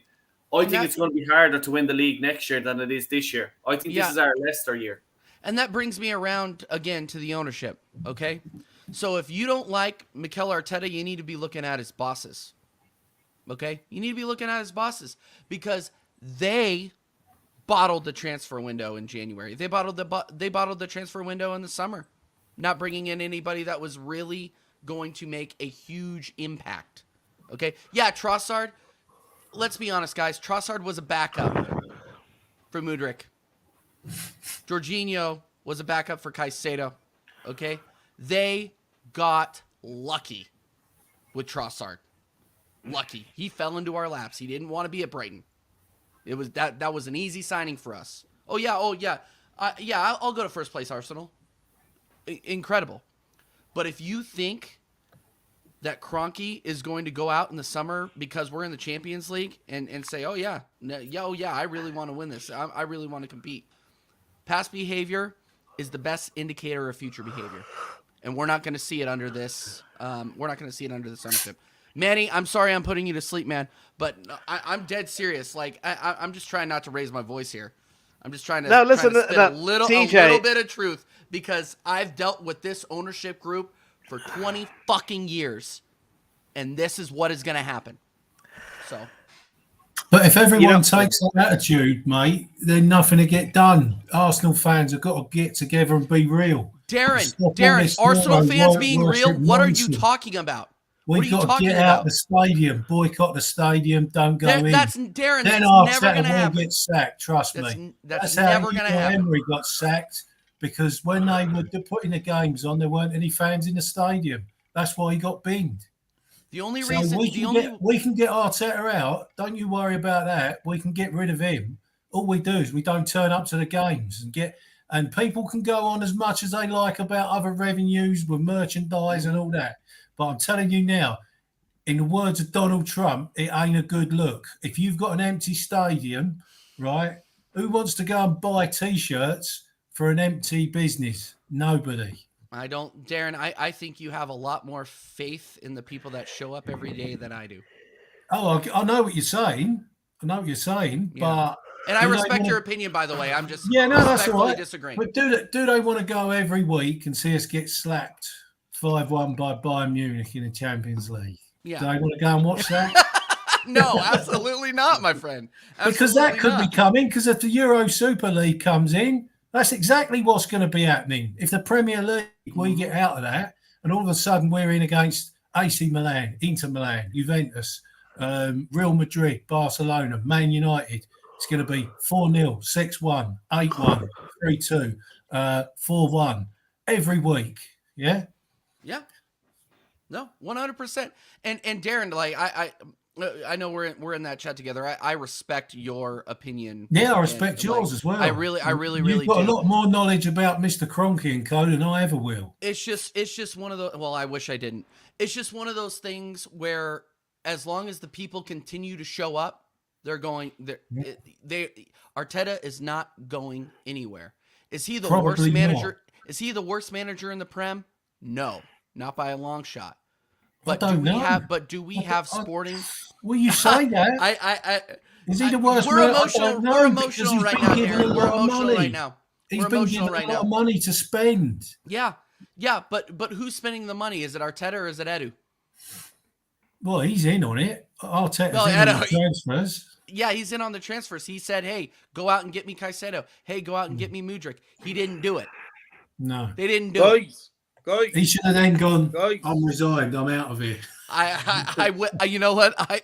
I wouldn't have blamed him. Go ahead, Right. Kyle. Sorry. remember when we wanted Wenger out? And we tried to arrange protests outside the stadium and all this fucking shite. And only a handful of people turned up. Darren, I totally agree with you, man. For change, from the very top down, we need to boycott the club. Not show up for games, not buy merchandise, all that stuff. And I would be one of those people. But the problem is, there's no point only having a small percentage of us doing that, while the rest of the fucking sheep keep turning up to the stadium. Because at the end of the day, as we all know here, 90% of our fan base accepts mediocrity. They accept this bullshit. They're in love with this man. This man is going nowhere, and he's going nowhere fast. He's going to be here at the club for another 3, 4, 5 years. So this shit that we're seeing now is going to keep on going around the roundabout like it has done for the last 19 fucking years. Because we're not going to win the league. Darren and myself agree on that. We're both saying, and I think Napster, you're in on it too. Yeah, I've been saying that as well, yeah. That we're not going to win the league. And that's 100% fact. Yes. And the fucking problem is that people are saying about next season, and I hear what TJ said about being patient and all, and he knows the Kroenke the way the Kroenke are. But next focus season is going to come, and we're going to have the same focus shit, except it's going to be worse. I'll tell you what we're like, right? This is the best analogy I can give. I'm going to Cheltenham tomorrow to the races, right? But I like the Grand National as well. Do you know those horses that dismantle the jockey that are at the last fence and they're still in the race, they're still running, but they ain't got a jockey on board. They got no chance of winning. That's us, yeah? We're coming to the last 3 fences in the National with Man City, the favourite, behind us. We're the 66-1 outsider, but we ain't even got a jockey on board. Yeah. Here, Darren, that's going to be like me at about 2 o'clock tomorrow on St. Patrick's Day.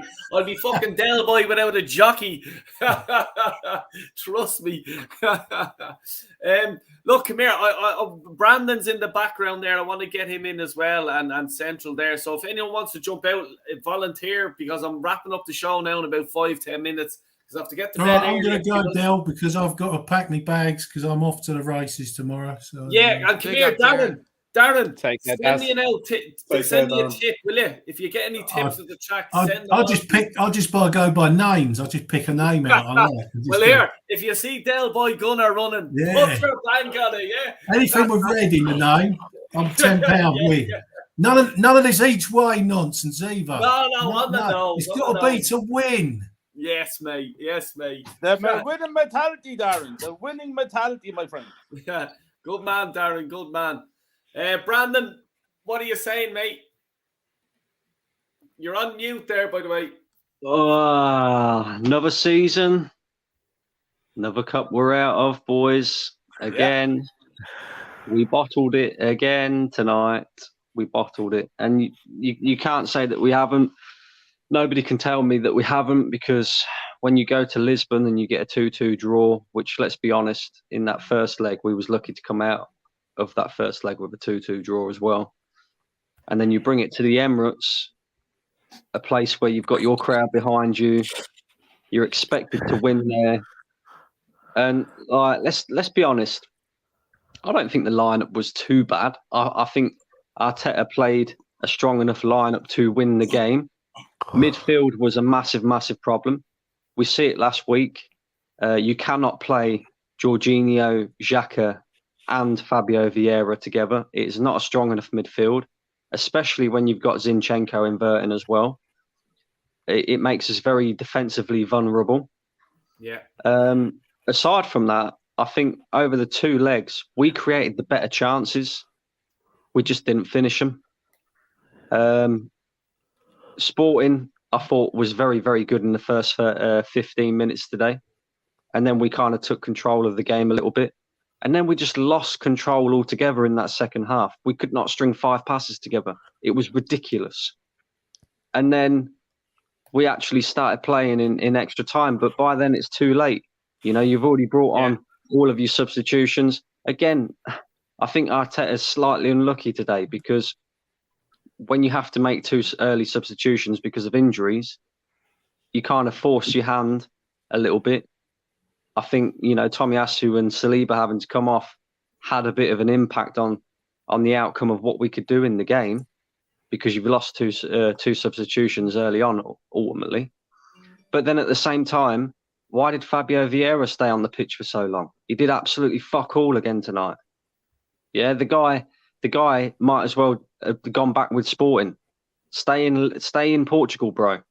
You're not good enough for Arsenal. It's that simple. I don't care about stats, and apparently he's created assists in most games that he's played for Arsenal. He's not good enough. The guy is not good enough. And it was clear to see when Martin Odegaard came on, because as soon as Martin Odegaard came on, we looked a lot more threatening. Whereas this guy, Vieira, or Teabag, whatever you want to call him, did do fuck all throughout the entire game, right? On top of that, you know, they score an absolute worldie. You know, that's a 1 in 10 goal, that is. You're not going to see that every single week. No. But again, it all boils down to Arsenal not doing enough over the 2 legs to win and go through. And, you know, we're competing for the Premier League title. Everybody's getting excited because we're going to be back in the Champions League again. Why? We've just gone out to a team that got knocked out of the Champions League.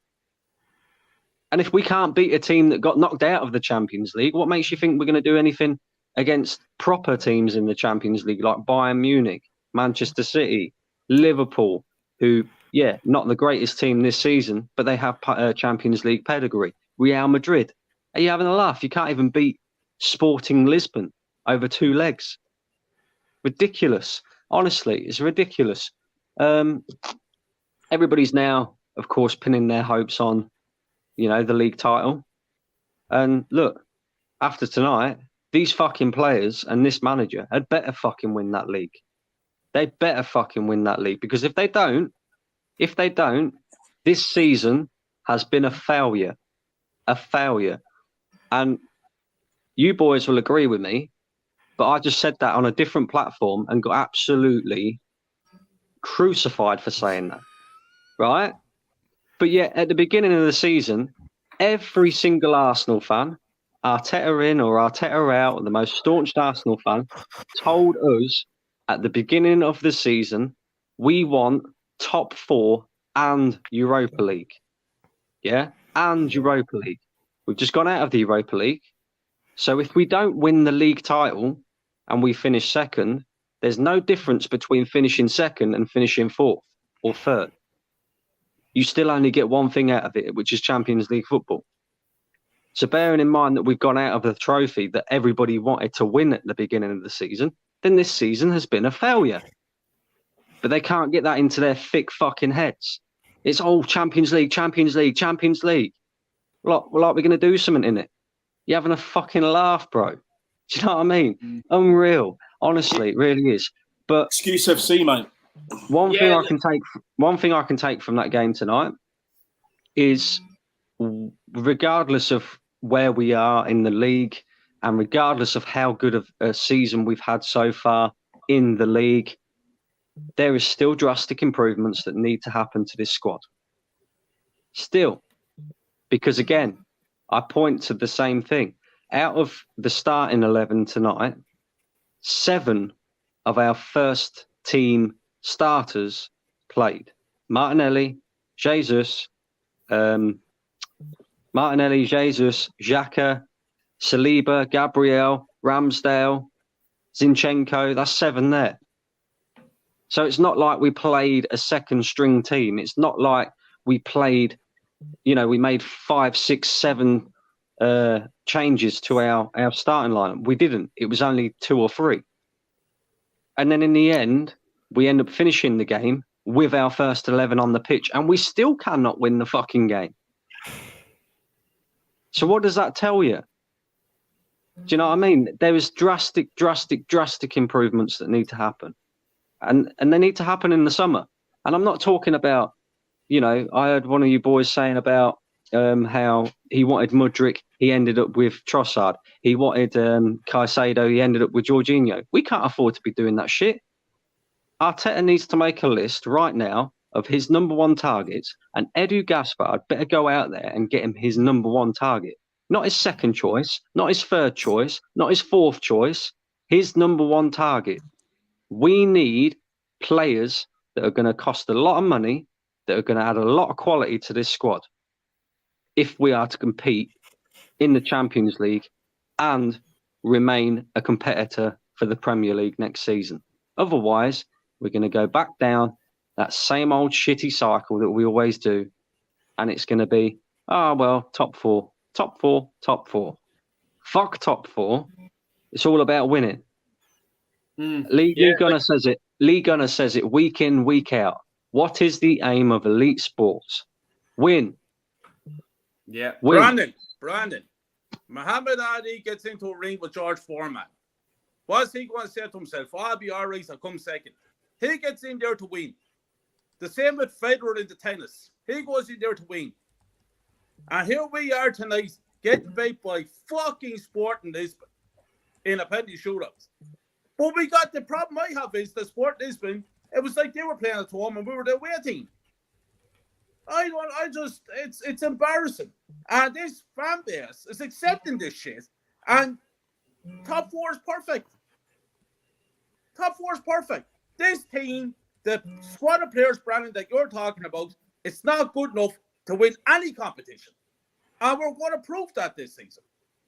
But the thing is, will we attract these top players? Because all I'm listening about, when we get Champions League football, we're going to attract this player, we're going to attract that player. Fucking bullshit. Absolute fucking nonsense.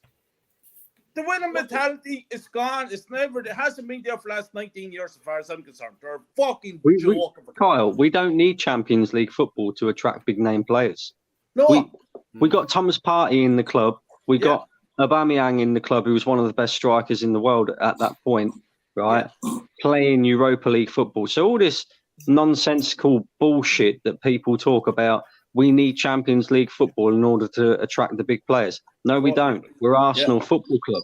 Yeah. But the fact of the matter is whether we get Champions League football or whether we don't, these owners and the people that run the football club will not spend the money that is required to make sure that Arsenal can compete on all fronts.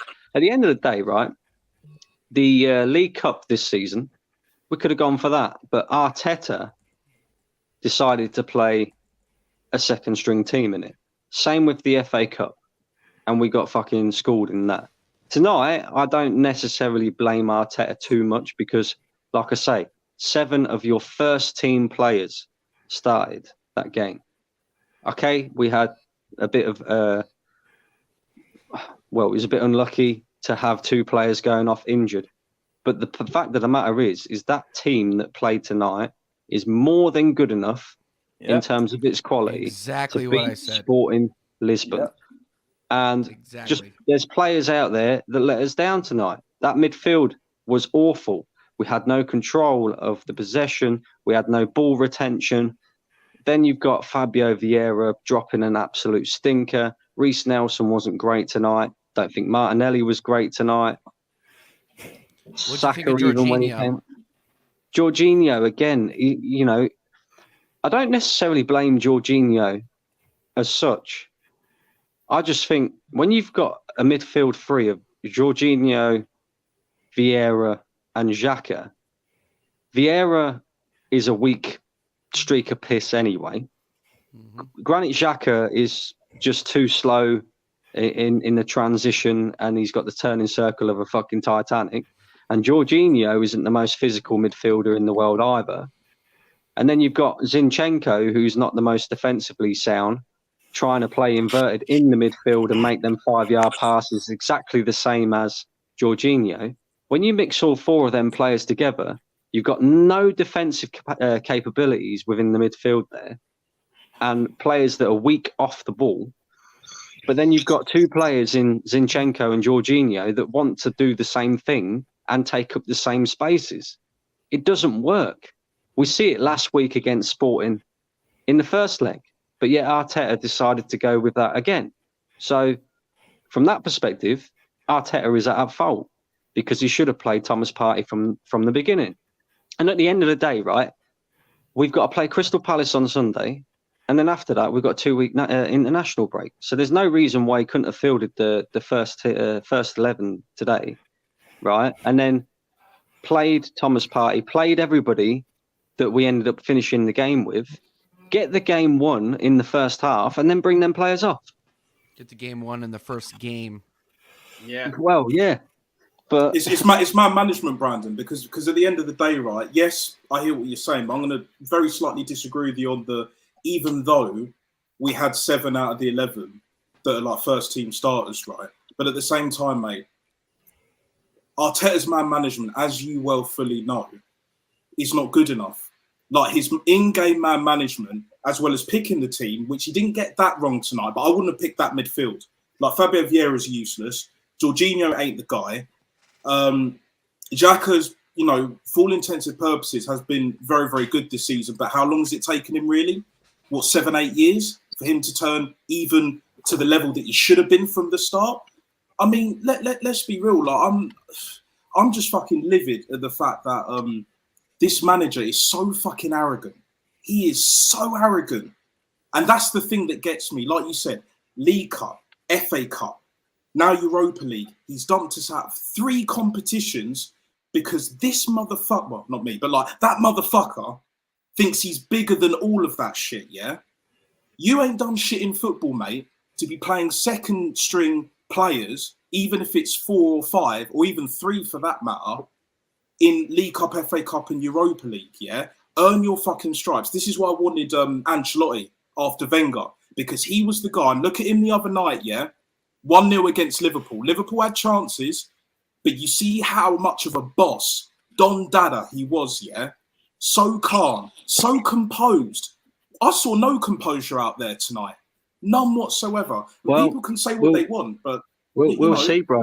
We'll see, bro, because now, ultimately, what Arteta has done is Arteta has now put more pressure on himself because he has to win that league title now. There's no fucking excuses. Absolutely, not even injury saving. Yeah, we're playing 1 game a week now. 1 game a week until the end of the season with 11 games remaining, and fixtures are favourable for us. When you look at Manchester City and ours, they're very, very similar.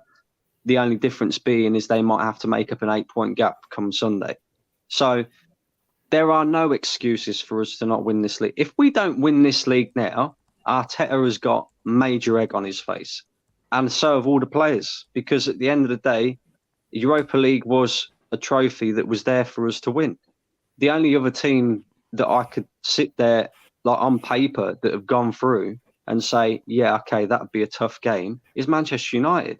The rest of them, They're all winnable games. There is no reason whatsoever why we couldn't win this competition. But once again, we've decided, we're bigger than that, even though, we're not. And we're going to go for the league title. And that's it. And look, if it don't come off, bro, you already know what I think. The season's a failure and something has to change. Simple to be honest, for me, like, he has to go, mate. Like, if we don't win the league, for me, he's potted. I don't care if we're 1 point. I said this earlier. I don't care if we're half a point, 1 point off of winning the league, like Liverpool were. Yeah, he's got to go, because what this does is adds more pressure to himself, the players, and I think I said it on the last stream I was on, like, Del Boy as well. Like, Arteta knows that if he doesn't win the league, if he doesn't succeed at Arsenal, his managerial career, you can kiss that shit fucking goodbye. Best believe that, because he ain't getting a top job like Real Madrid, PSG, Barcelona, Bayern Munich. None of that shit if we don't win the league, yeah? Because if you look at Ollie, yeah, obviously Ollie is a worse manager, but at the same time, yeah, they both have the same, or had the same level of experience. Well, no, actually, Ollie had more experience managing. He's just shit. But I digress on that. But he has to do it. And I agree with you, Brandon. Like, he has to win the league title, because if he doesn't, he'll have a lot more than egg on his face, mate. Like, serious questions have to be answered. And he can't have this arrogant, smug look on his face, yeah, that you and I and everyone else just can't fucking stand, because he thinks his shit don't fucking stink, yeah? At the end of the day, right, he's got to look at it and be like, look, the board are clueless. The owners, they're fucking clueless as well. We know what they're on. I need to look out for my best interest, and I got to go out of my way, even if it means not being as stubborn like Wenger used to be. This is what we were criticising Wenger for all these years towards the end, his stubbornness. That's creeping in at Arteta's, fourth year of management? That's scary, bro. That's fucking scary. Because if you're willing to die on that hill of inverted left back, look at Ancelotti. Ancelotti, in the first leg against Liverpool, was like, fuck all this inverted bullshit. We are going to play standard fucking football, 4-3-3, and just play the game as it should be played with the quality of players that we got. And look what happened. They battered Liverpool. And in the second leg, Liverpool didn't stand much of a fucking chance. Let's be real. Now they're in the Champions League semi-final, and again, one of the favourites to win it. Us, we can't even beat a pretty good Sporting Lisbon team, but don't get it twisted. As good as they are, we made them 10 times the team that they actually are. We made them look elite, and they're not elite. They're not elite. They're good, but they ain't that fucking good. Let's be real. I'm the realist for the fucking reason of saying it as it fucking is and not giving a fuck what anyone else says, yeah? This Sporting Lisbon team is not that good, because whoever they get, and if they get Roma, which is a Jose Mourinho run Roma, by the way, who won the Conference League last year, they're going out. They're not scoring against, I think Lee Gunner said this earlier, they're not scoring against Roma if they get Roma in the quarterfinals. And even if they do, it will probably be just one, and they'll still end up going out anyway. So what does that tell you? This club, if we don't sort our shit now, is finished. But again, it's just, hands off the fucking steering wheel, hands off the accelerator, the throttle, the gas, whatever the fuck you want to call it, yeah? Excuse fucking FC, mate. And I'm sick and tired of the excuses. Because when we don't win this league, and I said we would win this league, but based off tonight, I might be swayed a little bit. I'm not going to lie. I might have to fully agree with you, Carl. Like, this result has given me no confidence. And this manager, his ass is twitching. So they better buck up now, Arteta especially, or he's going to get canned either way, especially his managerial career, because I know he won't get sacked. But his managerial career will be finished before it's even really got off the ground if he doesn't win this league, and he knows it. But start playing Kieran Tierney to start off with, and he probably is going to have to play him at centre-back, because apparently Saliba's injury don't look good. Rob Holding did okay, but he's not the answer in the league. He'll get shredded in the league. Put Tierney at left-back. Oh, sorry, at centre-back. He'll play Rob Holding, I think. Just on that, TJ, do you want to give a shout out to your channel and stuff like that? Yeah, absolutely. I'm gonna hop off. I think we got Nip in the back. So, real quick, tomorrow night is a big night. I know it's St. Patty's Day, so if you're not at the pub, tune in. second episode of the American Idiot Show, 9 p.m. UK time, 5 p.m. Eastern. If you're tuning in from the States, we got Jess, Colin, Prince. Prince said he was going to come on. Kyle Walsh, I know you're going to be on there, my brother. So anybody who wants to come on, obviously my boy DVS, Oregon Gooner, co-hosting with me. So anybody who wants to come on, it's basically going to be a therapy session at this point. So again, thank you, Del Boy, for having me on again. TJ Warren TV, shoot me a sub. Let's have some fun. All right, thanks, Del Boy. Yeah, Big good up, man, TJ.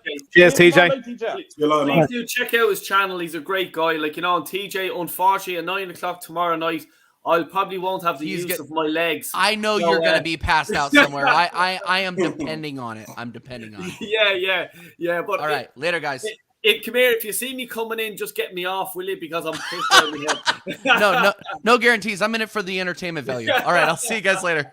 Take care, mate. Take care. Thanks a million. And lads, I'm going to sort of wrap it up here, but I'll get Nip on in as a Chelsea fan to have his quick say. What are you saying, you bastard? Well, first of all, winning in Europe isn't for everyone. Second of all, big up yourself. Big up yourself, Del Boy. You're always a real one out here. Always says it as it is. Cheers, Nothing mate. like any of those top gooners who live in delusions of grandeur. Exactly. No, come here, Central. What are you saying? What are you? I had you in the background there, and fair play to you for sticking in. Sorry, I had you only in the background for a while. But what's your thoughts on the comments that have been said there? I'm gonna find it. I'm trying to find it. Okay. Like for the top gooners, they'll probably say, "Oh, we got top fish to fry," and also with Leicester, you know, like that's whole thing about top four. You have to get Champions League, top class players to get Champions League. That's a little bullshit because Leicester years ago they were in the Champions League without any like world class players. You know, that's a whole lot of crap. But and I'm gonna that manager, that Sporting Lisbon manager, that Albion, I think he's gonna be a good manager in the foreseeable future, man. Yeah. You know, I could see him managing Wolves. Like, let's be honest, that Lopetegui is not the man. But it's just like these top gooners need to like get with the times. We're not good. We've been shit for years. Like, I have a question for you, Central Man. mhm. Will you be cheering any of Harry Kane's goals during the international break? If he scores, like we got Italy. We got Italy. I think it's next. Is it when? I think it's next week. I think it's next week we play Italy. Like we need. It's really funny. Like Arsenal's 30 years in European football. It's like England not winning anything. In Europe, anyway. In Europe, exactly. Yeah. Yeah. So my question still stands: will you be celebrating any of Harry Kane's goals during the international break? Like, Central. yeah, I think he's one goal away breaking Wayne Rooney's. He's very close to be all times England goal scorer. I probably will because this is like a big landmark, you know, because Harry Kane's been the best striker, you know, for England for the last since Alan Shearer. You know, he's like, I think he's better than Rooney because Rooney scores in like in qualifiers and friendlies, but with Harry Kane, he's scoring in tournaments. He scored in 3 tournaments: World Cup 2018, Euro 2020, and the last World Cup in Qatar. You know, I will celebrate for Harry Kane, man, if he scores against Italy. Man. It's a big landmark. You know, I think he's not just gonna break the goal scoring record. I think he's gonna be the all-time most breaking the caps. Because so far the only England player had the most caps is Peter Shilton with 125. There you go.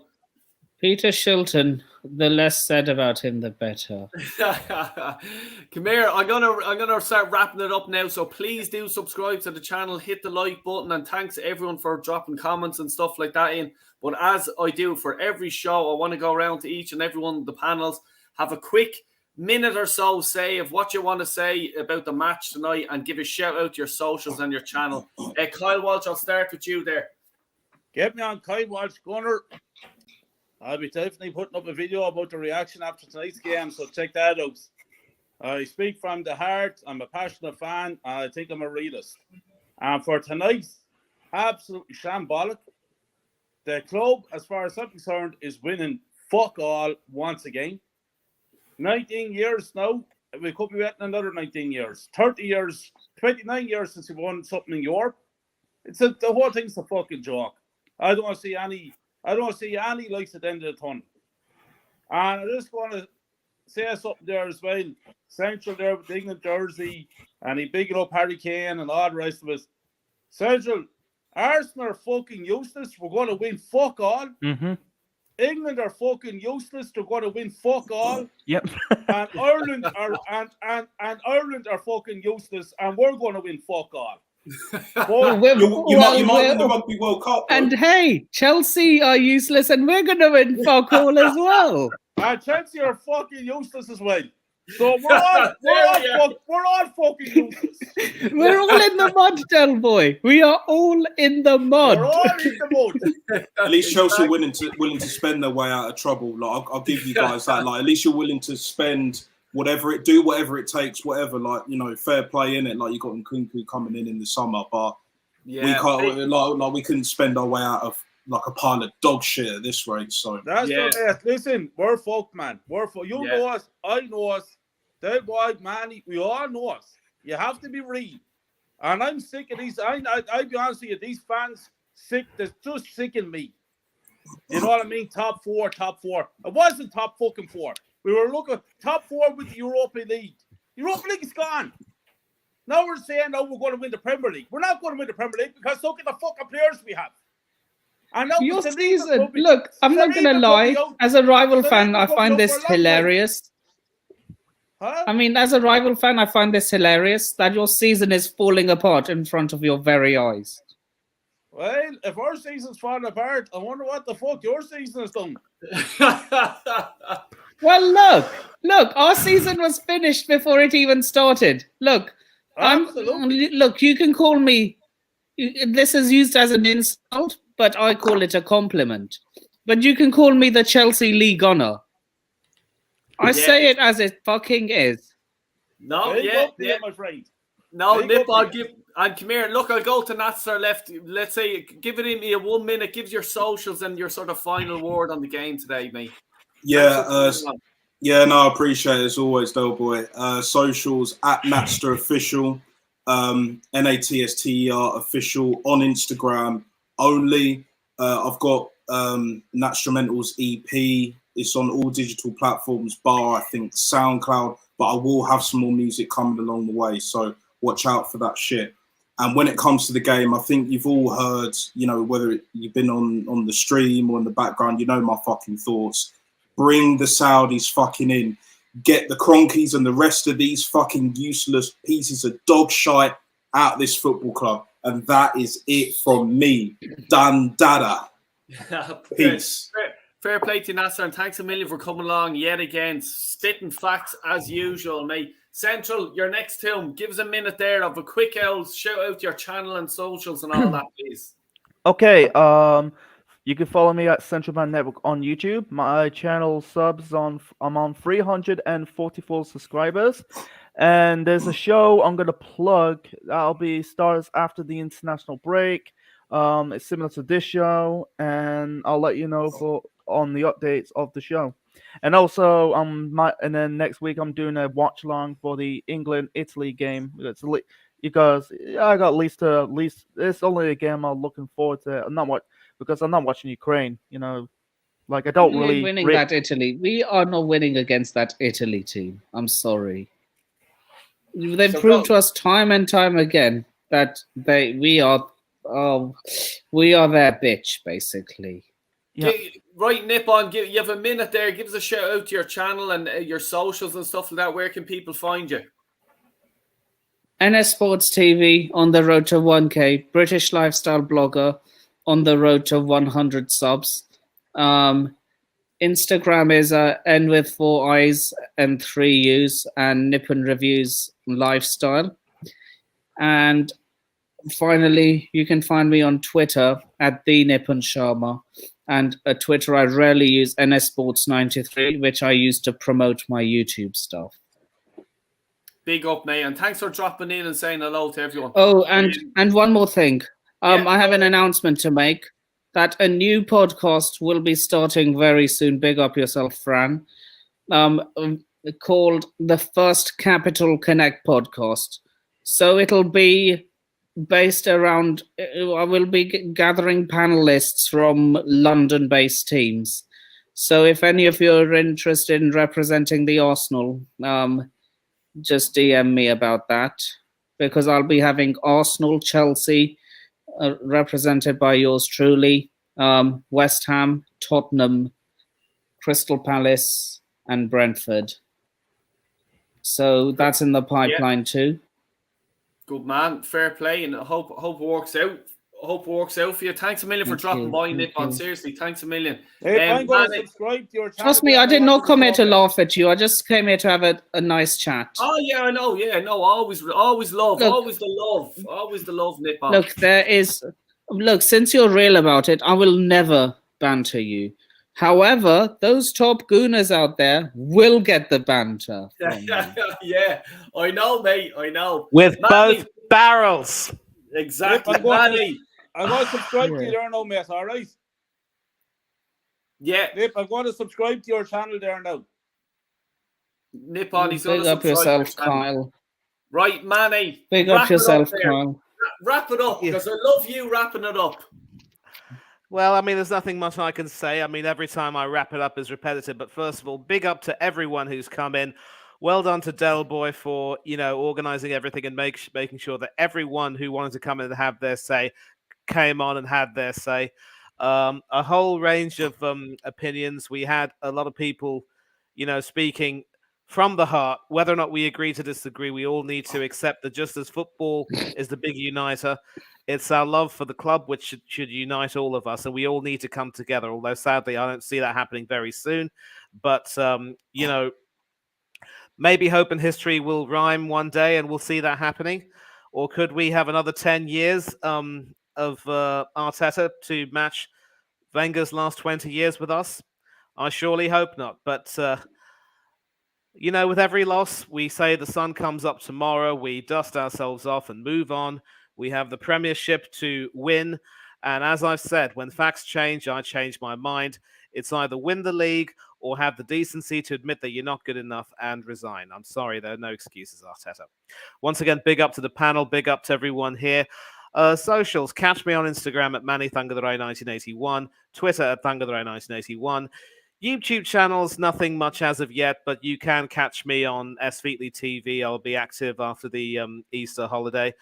Shout out to Del Boy, as always, my first, my last, my everything. Oris Talks Football, Coach's Corner, Tony Claude Gunner TV, Danny AFC TV, Up the Cherries in all departments, the Bournemouth Fan Channel, AFC Talk Show TV. You can catch me co-hosting a few streams there. Bailey Francis TV, Eugen Spurs Asia TV. I love going on Eugen's channel. He's a Spurs fan, but we all come together and have some proper discussion, not any of this ridiculous banter. Huge shout out to Nippon's podcast as well. Yeah, he's been MIA for quite a few days. I haven't had a stream with him in a long time. Hopefully I'll get a chance to come on with him again. It's just work. I understand. Because work is worship, as we always say. But at the end of the day, as I said, football is just a game, but it unites us all. Let's learn to respect one another, treat each other better, and we all need a little bit of love right now. We need to spread some kindness, as Warren would say. So thanks a lot to everyone who stayed up. I'm bleary-eyed. I know everyone's tired. Get a good sleep. Get up the next morning. Go back to work. Enjoy the St. Patrick's Day weekend. To Del Boy, Kyle, and all my Irish friends. Hopefully tomorrow you'll have a lot more luck coming your way. And as always, to everyone, thanks for all your love with the comments. You're the ones who make this video and this channel what it is. Hope you all have a good long weekend. Don't do anything that the five of us and the others who came on here wouldn't do. And for now, I am out for the count. Big up, man. I really appreciate it. And to everyone else on the panel, yous are all bleeding legends. And to the other legends that are in the chat as well, this show wouldn't be anything without you guys. So please do hit the like and subscribe button. And we're going to wrap it up there. Going to be wishing everyone saying happy St. Patrick's Day and stuff like that. We're going to have a few Guinness tomorrow. You don't have to be Irish to be enjoying St. Patrick's Day. But yeah, I'm looking forward to having a few beers tomorrow. I'll be going to the pub tomorrow with a lot of Liverpool fans and a lot of Man United fans. So I'll have to drink up quick to block all the hatred out. But look, we're out of the Europa League. It's the league or nothing. It's the league or bust. Crystal Palace on Sunday. Huge game. You know, after the game, you know where to go. It's Del Boy Gunner TV. We'll all be here. We'll all be doing the fan reaction.